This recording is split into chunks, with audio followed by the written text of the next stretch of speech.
Sudarlun, Dinas Transmigrasi dan Tenaga Kerja Kabupaten Aceh Selatan melakukan pengawasan terhadap perusahaan yang tidak memberikan tunjangan hari raya.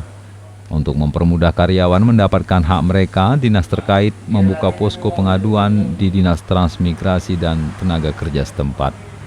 Kepala Dinas Transmigrasi Tenaga Kerja Kabupaten Aceh Selatan Mas Riyadi, Selasa 4 Mei 2021 mengatakan, berdasarkan surat edaran Menteri Ketenagakerjaan tentang pelaksanaan pemberian THR karyawan tahun 2021 bagi pekerja, buruh, perusahaan wajib membayarkannya dengan batas waktu H-7 Lebaran. Tapi kita melakukan pengawasan, monitoring secara random sampling ke beberapa badan usaha yang ada di wilayah Kabupaten Aceh Selatan. Kita fokus di wilayah ibu kota kabupaten.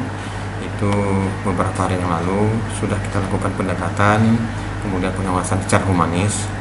Kemudian kita juga sudah memetakan ada beberapa persoalan yang kira-kira nanti insya Allah dalam beberapa hari ini kita akan melakukan pendekatan, tentunya pendekatan secara persuasif, yang pada intinya kita ingin kewajiban mereka yang punya usaha yaitu untuk membayarkan THR kepada karyawan, baik itu status sebagai karyawan ataupun buruh, dapat dilaksanakan.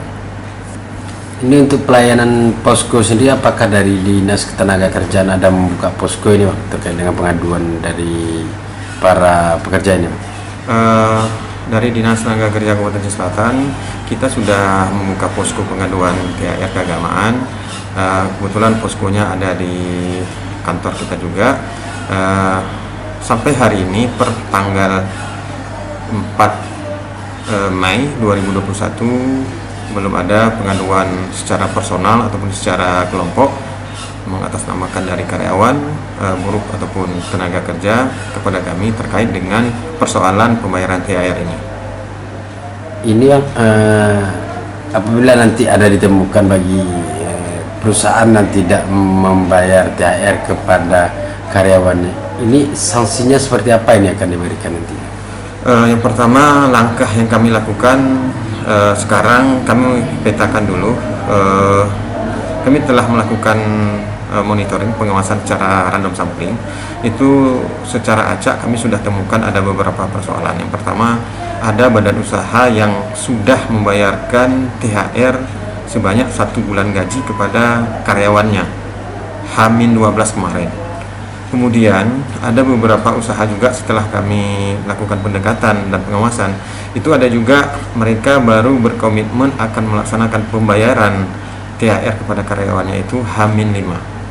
Dan ada juga kami temukan, walaupun itu mungkin badan usahanya skala kecil, perbengkelan, mereka memang setelah kami wawancarain dari pihak yang mempunyai usaha, mereka sangat berat untuk memberikan THR kepada para pekerjanya dengan alasan pendapatannya bisa dikatakan sangat menurun, omset yang diterima selama ini sangat menurun akibat kondisi pandemi COVID-19 ini.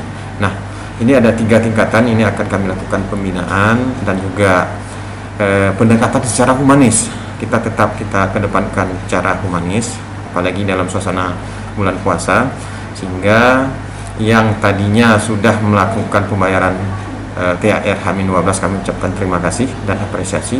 Yang rencananya ada juga badan usaha membayar pada H-5, kami akan mengupayakan agar dapat lebih segera dibayarkan, karena dalam aturan surat edaran Dinas Mobilitas Penduduk, Dinas Tenaga Kerja Mobilitas Penduduk Provinsi Aceh itu paling telat itu H-7 Lebaran. Kita upayakan paling telat H-7. Juga kepada mereka yang usaha yang memang tidak ada rencana untuk membayar, kita lakukan pendekatan. Kami ingin melihat karena kita melihat juga persoalan internal mereka, kita mau melihat laporan keuangan internal mereka apakah memang terjadi kerugian, sehingga kita ingin apabila memang ada persoalan kita ingin duduk bersama dulu. Dari Tapatuan Taufik Zaz, Serambion TV. Memberikan yang terbaik terutama pembayaran THR kepada para karyawannya.